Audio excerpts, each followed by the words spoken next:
Sweetest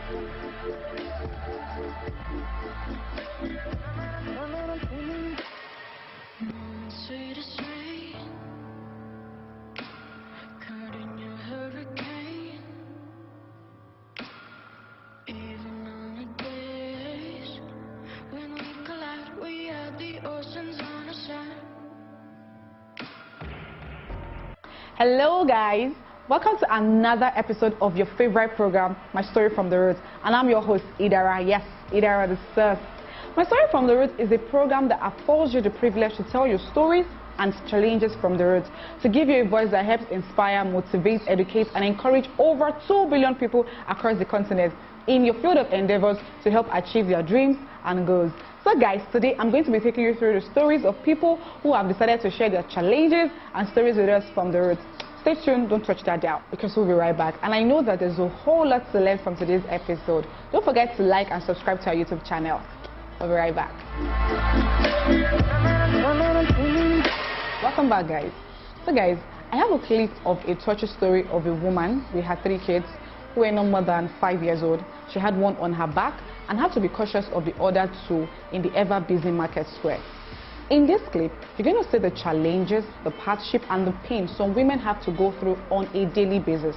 This is an epic story of the strength of an African woman who will go through any lengths just to show the love and compassion she has for her children.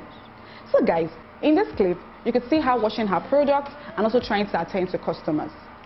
But while our cameraman was still rolling, something interesting happened, guys. A customer came to buy plantain from her, but unfortunately she wasn't satisfied.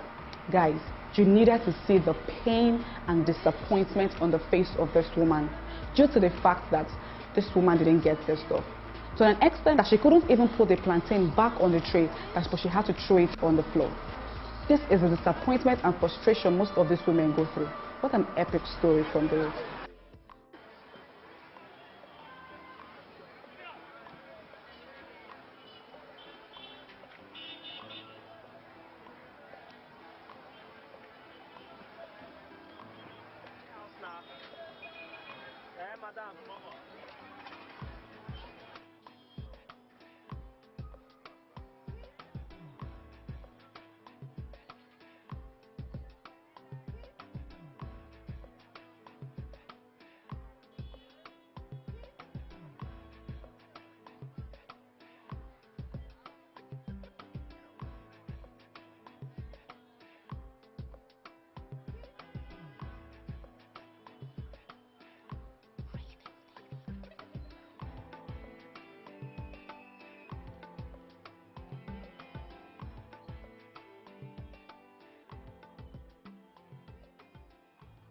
Welcome back, guys. Hope you enjoyed the clip from that touching story.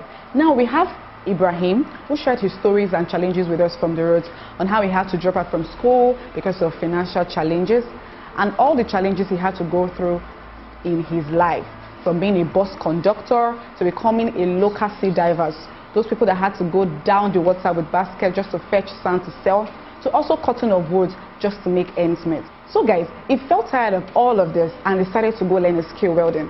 Today, he is so happy because he's now a shop owner, and through this, he has been able to earn a living to take care of himself and his family. He solicits with the government to help the people at the grassroots level and also help them at least with a contract to earn a better life. He ended by leaving an advice with the youth to start up with something no matter how little it is. So guys, let's take you there.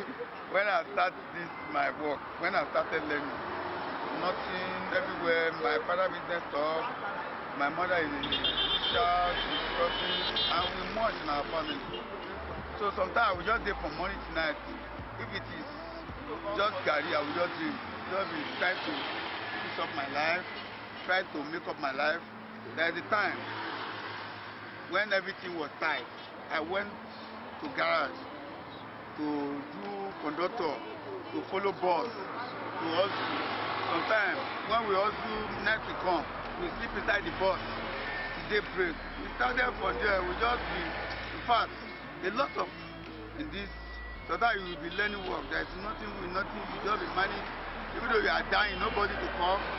We just feel like even though when we are learning, even though you are sick, the matter will say, what is happening? Sometimes we say we want to go to toilet. We go and stay one corner to relax ourselves. to just stay, to feel like rest, a little, to think. Many things, but we can't say. A lot of things, but we thank God we are still alive. As for this business, at this time now, there is no gain, there is no profit. Anything we see now is just to eat. Just to eat. There is no profit, there is no anything. Now, the way the country is, everything are just turning upside down. The way the country is now. When I started this business that time, if I can remember, I started the business like 200,000. But the money when I'm learning, anything I see, I save it as in a spot. But when I want to start work, I now join everything together to start up. Yeah, the way it is now, if something did not change, I will remove from this business because everything is tied up. But if something changes, I can still continue my business, this business next year, by God's grace. As an artisan, we have an application. Government should send somebody to us because we have written a lot of letters to them. They didn't reply. They need to send somebody to us as an association to assist us, to give us contract.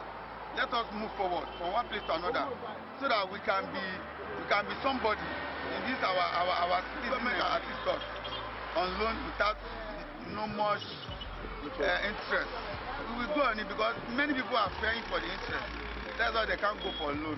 And if you are going for loan, they will be giving you many times different type of conditions that you can't even look at. I can't connect this loan. Government should do something about it. But this we use. I went to bush to cut wood to sell. I went to site to carry block, one naira block from like here to Okera with edge. Wow. Half a kilometer. I went to water side to carry sand from boats from inside river to outside. A lot of things. But we thank God for today. A lot of stubbornness. Nigeria boys should just start from somewhere. They will grow by God's grace. So welcome back, guys. Hope you're enjoying that clip. Finally, we had an interview with a Mara operator who shared his stories and challenges with us from the roots. He told us how he left his job and how he ventured into becoming a Mara operator after 29 years of working. He said he's very, very happy because age was beginning to tell on him. He has been using this particular job to take care of himself and his family. He earns nothing less than 5,000 naira on a daily. Yes, guys, he does that. He encouraged women in this business to keep it up and also asked some to also join into doing this Mara operation business. When asked about his challenge, he told us in his quotes, the government are not looking into the grassroots people, that the poor people are suffering, there is no power and there are no good roads. He further said if those two things can come together, that the economy will begin to move forward. So guys, after 60 years of independence in this country, we still have to go through no lights and bad road. This is really affecting the economy and causing hardship for people. He further said that one of his greatest challenge is the cost of Mara and the fact that there are a whole lot of fake parts everywhere. But then he ended by saying that he's very, very happy because despite the whole of these challenges, he's still able to make ends meet. So guys, let's take you there. This is what I'm doing now. I'm a Mara operator. I finished my school start in 1978.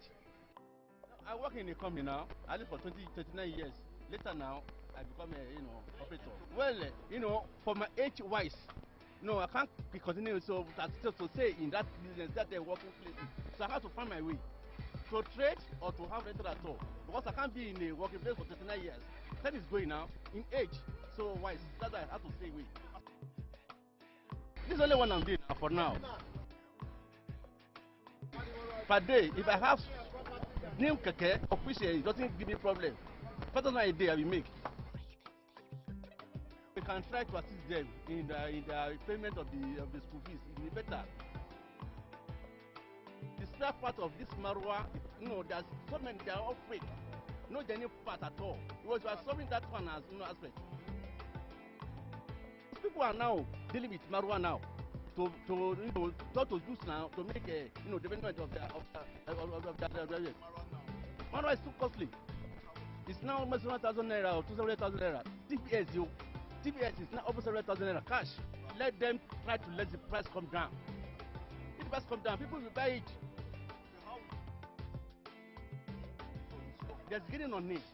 Because if you see people now taking it as a work, look at women now. They are doing marwa official. They don't rely on their husband to feed them. So when they have this one driving now, they take care of themselves. I will feed myself, feed the family. They like it than the other thing now. Before you see now for highway, they don't want us to be in the highway. Instead of to enter downfall, they try to enter marwa. Because marwa is sharp. If you get three or four passengers, we are going. They don't normally look on the area of the poor people. The poor people are suffering. I'm telling you now, there's no NEPA, no more power. When there's no power now, everything will come down. People are suffering now. When there's no power, there's nothing at all. That's number one. Which other one? And then that one now, road now. If you have good road now, then things is done other. That's the money. If I don't mean now, I've been in this system for long now. I know much about it. So nobody can just say anything at all. I know much about it. Then if I have something like that, I will employ people. Then yeah, of course, if I get money on anywhere, I can employ more people now. Together now, then we carry everything up. This is my 10th years now. If they are doing something that is good now, why not try to join them? Welcome back, guys. Hope you enjoyed that little clip from Amara Operator. Now this is where I'm going to be wrapping it up on today's episode of your favorite show, My Story from the Root. Remember, I remain your host. Don't forget to like and subscribe to our YouTube channel. Don't also forget to follow us on all our social media platforms. I believe you learned one or two things from today's episode. So keep it a date with us next week till I come your way. I love you. Do have a lovely day.